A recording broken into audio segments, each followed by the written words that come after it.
Hi అండి. నమస్తే madam. Okay. ఇప్పుడు మనకి 100 రోజుల పరిపాలన సీఎం రేవంత్ రెడ్డి గారిది ఎలా అనిపిస్తుంది మీకు? రేవంత్ రెడ్డి గారు పెద్ద పెద్ద మాటలు మాట్లాడుతున్నా గానీ, డైలాగులు మాత్రం బానే ఉన్నాయి. హ్మ్. కానీ ఆచరణలో మాత్రం ఏం లేదు. వారు నిజంగా చెప్పాలంటే ఈ ప్రజలకు మేలు చేయాలనుకుంటే గత గవర్నమెంట్ కంటే బెస్ట్ పాలసీలు తీసుకోవాలి. వారిచ్చిన హామీలనేది ఒక 500 హామీలు ఉన్నాయి. 500 వాళ్ళు మేజర్‌గా వాళ్ళేం చెప్పిర్రంటే ఒక 6 గ్యారంటీలు చెప్పిర్రు. హ్మ్. 6 గ్యారంటీలో 13 హామీలు చెప్పిర్రు. ఆ 13 హామీల్లో వాళ్ళు ఎన్ని ఇంప్లిమెంట్ అనేది ఫస్ట్ క్వెషన్. హ్మ్. రెండో అంశం. సరే గతంలో ఎవరైతే జరిగిందో సరే కేసీఆర్ విధ్వంసం చేసిండో అది 100% అది ఎవరైనా ఒప్పుకోవాల్సిందే. ఆ కేసీఆర్ చేసిన విధ్వంసానికి అతనికి ఎటువంటి బాధ్యత అయితే అతనిపై శిక్షలు తీసుకోవాలి, అతనిపై చర్యలు తీసుకోవాలి, తప్పు లేదు. కానీ పాలనను పక్కన పెట్టి ఓన్లీ ప్రతిపక్షాలపై దాడులు చేసుడు ఏది కరెక్ట్ పద్ధతి కాదు. రెండవ అంశం కేసీఆర్ గారికి మీద తీసుకుని రివెంజ్ పెట్టి ఈ ప్రజా సమస్యలని పక్కదారి పట్టిస్తుండు. హ్మ్. ఇప్పుడు వాస్తవం చెప్పాలంటే ఆయన ఇచ్చిన సమస్యలు, ఆయన ఇచ్చిన హామీలు అనేటివి ఇంప్లిమెంట్ కాకపోవడం వల్ల ఇది ఏంది ప్రతిపక్షాలపై దాడులు చేసుకుంటే ఇష్యూ ఏంటంటే ఈ మెయిన్ స్ట్రీమ్ మీడియా అనేది మొత్తం ఓన్లీ ప్రతిపక్షాల మీద ఒక కాంట్రవర్సీ తీసుకెళ్తుంది. నేను ఒకటే మాట చెప్తున్నా. ఈరోజు అకాడమిక్ స్టార్ట్ అవుతున్నాయండి. ఈరోజు విద్యాశాఖ మంత్రి లేడు. విద్యాశాఖ మంత్రి లేకపోవడం వల్ల ఈరోజు ఎవరు దాన్ని రివ్యూ చేయాలి విద్యాశాఖని? హ్మ్. ఇలా పాఠశాల విద్య ఉంది, ఇలా మాధ్యమిక విద్య ఉంది, ఇలా హైయర్ ఎడ్యుకేషన్ విద్య ఉంది. ఈ ఈ ఎడ్యుకేషన్ ఎవరు ప్రక్షాళన చేయాలి? హ్మ్. అవునా కాదా? అవును. నిన్న కాక మనం చూసిరండి. అసలు హోమ్ మినిస్టర్ ఎవరండి ఇక్కడ? హ్మ్. ఇక్కడ హోమ్ మినిస్టర్ ఎవరు? మహిళలపై దాడి జరుగుతున్నాయండి. న్యాయం చేయవలసినటువంటి పోలీసులే మహిళా పోలీసులు లైంగికంగా వేధించుకొని లైంగికంగా వాడుకుంటుంటే ఇక ఏడుందండి? మరి ఎవరు తీసుకోవాలి దానికి? హ్మ్.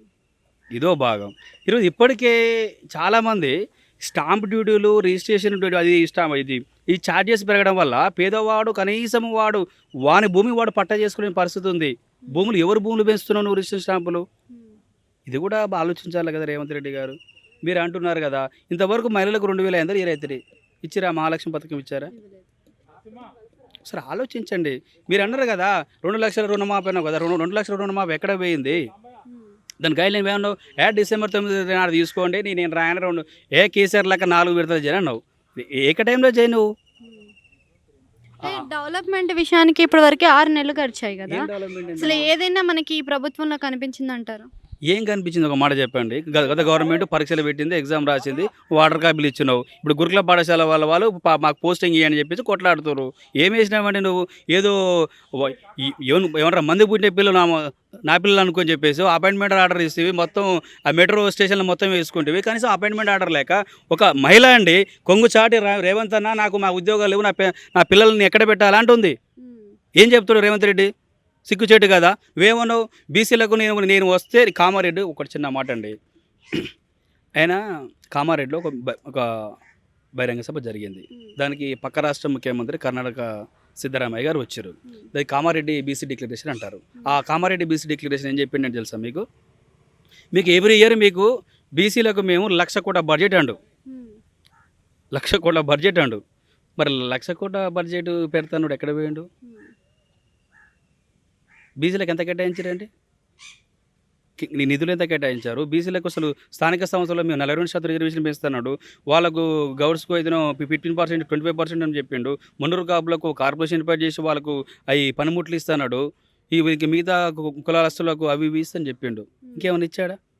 అదేం ఇయ్యలేదు కదా! నేనేమంటున్నా, ఏదో మీడియాని మేనేజ్ చేసుకుంటా ఇది కాదు, కరెక్ట్ కాదు. డెవలప్మెంట్ అంటే అర్థం ఏందండి? సామాన్య ప్రజలకు ఏం కావాలి? హ్మ్. సామాన్య ప్రజలకు ఏం కావాలి? ఒక పేదవాడికి కావాల్సిన వైద్యం అండి. ఆ వైద్యం అనేది ఇంతవరకు ఆ గవర్నమెంట్ హాస్పిటల్‌లో ఎంతమంది డాక్టర్ ఉన్నారు? ఎంతమంది సూపరింటెండెంట్ ఉన్నారు? ఎంతమంది నర్సులు ఉన్నారు? ఎంతమంది ఉన్నారు? కనీసం ప్రక్షాళన చేశావా? చేశావా? హ్మ్. ఇయాల ప్రైవేట్ హాస్పిటల్‌లో పోతే ఒక్కొక్కడు ధరల పట్టికలు లేవు, ఏ పట్టికలు లేవు. ఇష్టం వచ్చినట్టు డ్రగ్స్ అమ్మడం, ఇష్టం వచ్చినట్టు వాడు మెడిసిన్ మీద రేట్లు అమ్మడం. కనీసం నువ్వు ధరలు నియంత్రణ చేశావా? డీఎంహెచ్‌లు ఎక్కడ పోతురండి? హ్మ్. పబ్లిక్ హెల్త్ ఆఫీస్ ఎక్కడ పోయారండి? ఈ ప్రక్షాళన చేయకుండా పేదవాళ్ళకి ఇక్కడ ఎట్లా ఉంటుందండి? రేవంత్ రెడ్డి గారు నేను ఒకటే చెప్తున్నా. ఆయన ప్రతిపక్ష నేతగా ఉన్నప్పుడు చాలా గొప్పగా పోరాడిండు, చాలా గొప్పగా చేసిండు. అంతవరకే. నువ్వు అధికారం వచ్చిన తర్వాత నువ్వేం చేస్తావు? ఆ మూర్ఖుడు కేసీఆర్ మూర్ఖుడు కాబట్టి పక్క పెట్టినావు. నువ్వేం చేస్తావు చెప్పు రాదు? ఊరికే ఆ మూర్ఖుని పట్టుకుని సచిన పాలను పట్టుకొని సంపత ఎందుకంటావు? హ్మ్. నీకేం కావాలి? నీకు విజనరీ ఉండాలి కదండి. సో ఆయన ఇచ్చిన 6 గ్యారెంటీల పథకాలలో భాగమైన మరి ఉచిత బస్సు వల్ల ఏమి లాభం ఉందని అనుకుంటున్నారు? ఉచిత బస్సు ఇవ్వడం మంచిదే. కానీ ఉచిత బస్సు తగ్గట్టు వాళ్ళకు బస్సుల సంఖ్య పెంచాలి కండి. హ్మ్. బస్సుల సంఖ్య పెంచాలి కదండి. నువ్వు ఎందుకంటే సరే నువ్వేమంటున్నావు, లేడీస్ ఎంపవర్మెంట్ అవుతున్నావు, వాస్తవమే. మహిళలకు ఛార్జీలు, బస్ ఛార్జీలు, పోతురు పనులు చేసుకుంటారు, వస్తారు, మంచిగా ఉంది. ఇదో కోణం, పాజిటివ్ కోణం. రెండో కోణం, మగవాళ్ళ కోణం ఏముందంటే, మగవాళ్ళ కోణం నా పిల్లని కొడితే పోతుంది, అయ్యా పోయి అమ్మగారింటికి పోతుంది, నాకు వస్తలేదు, నాకు బో వండి పెడుతుంది, మరి రేవంత్ రెడ్డి భార్య వచ్చి వండి పెడుతుందని కొంతమంది అంటారు ప్రజలు. మరి దానికి ఏం సమాధానం? కానీ ఉచిత బస్సు ఇవ్వండి, నీకు కాదంటలే. ఉచిత బస్సు ఇవ్వడం చాలా గవర్నమెంట్, పేదలకు న్యాయం జరుగుతుంది.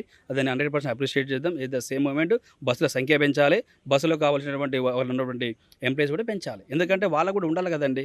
బస్సుల సంఖ్య లేదని ఉచితంగా ఇస్తే ఏముంటుంది? మన నారాయణగూడ బస్సులో పోతుంటే ఒక అమ్మాయి మొత్తం టైట్గా బస్సు ఉన్నారు, అమ్మాయి కింద పడి బస్సు ఎక్కి చనిపోయింది. మరి అది సపోజ్ ప్రభుత్వం లోపం కదా. మరి ఇప్పుడు 200 యూనిట్ల దాకా ఉచిత కరెంట్ అనే విషయంలో మరి 200 రూపాయల కరెంటు ఉచితం కూడా అది గైడ్ లైన్స్ కూడా ఇంకా కొన్ని దిక్కులు అవుతుందంటారు, కొన్ని దిక్కులు కాలే అంటారు. దానిపై గవర్నమెంట్ కూడా విదేశీ శాఖ మంత్రి గారు దానిపై స్పష్టత ఇవ్వాలి కదండి. ఇప్పుడు లేకపోతే సంబంధించినటువంటి అది ట్రాన్స్కో ఎండి గారు దానికి ఇవ్వాలి, ఎవరైనా ఇవ్వాలి. ఇది అవుతుందని అంటారు, కాలే అంటారు. ఇది అవుతుందంటే ఇంతమంది లబ్ధిదారులు ఉన్నారు, ఈ రాష్ట్రంలో ఇంతమంది ఇల్లులు ఉన్నాయి, ఇంతమంది లబ్ధిదారులు 200 యూనిట్లు వాడే వాళ్ళు ఇంతున్నారు, 500 యూనిట్లు వాళ్ళు ఇంత ఉన్నారు. గవర్నమెంట్ దగ్గర స్ట్రాటజీ ఉంటుంది కండి. నేను చెప్పుడు కదా, ప్రతి హాంతి రికార్డు కదా. రేవంత్ రెడ్డి గారు అధికారంలోకి వచ్చి రాగానే మనకి ఏదైతే నర్సింగ్ వాళ్ళు ఉంటారో వారికి జాబ్లు కేటాయించడం కూడా జరిగింది కదా. ఆయన కేటాయించింది ఏం లేదు, గత గవర్నమెంట్ పెట్టింది, అపాయింట్మెంట్ ఆర్డర్ ఇచ్చిండు, అంతే కదా. ఆయన ఇచ్చింది ఏముంది? ఆయన కొత్త పోస్టులు వేసిండు. ఒక రిక్రూట్మెంట్ చెప్పండి నాకు ఒక మాట. రేవంత్ రెడ్డి గారు వచ్చిన తర్వాత 2 లక్షల ఉద్యోగాలు వేస్తానండి. ఆయన ఇచ్చిన నోటిఫికేషన్ ఏంది? ఎన్ని ఉద్యోగాలు వేసాడు? గ్రూప్ 1 పోస్టులు ఉన్నాయి తెలుసా? గ్రూప్ 1 పోస్టులు ఎక్కువ ఉన్నాయి, తగ్గించింది కదా. మరి ఎందుకు పెంచలేదు? పెంచగా కొట్లాడితే 50 పోస్టులు పెంచిండు. మన చూసిరా, మన టెట్ అభ్యర్థులు గత గవర్నమెంట్ 200 రూపాయలు ఉంటే రేవంత్ రెడ్డి గారు 1000 రూపాయలు పెంచారు.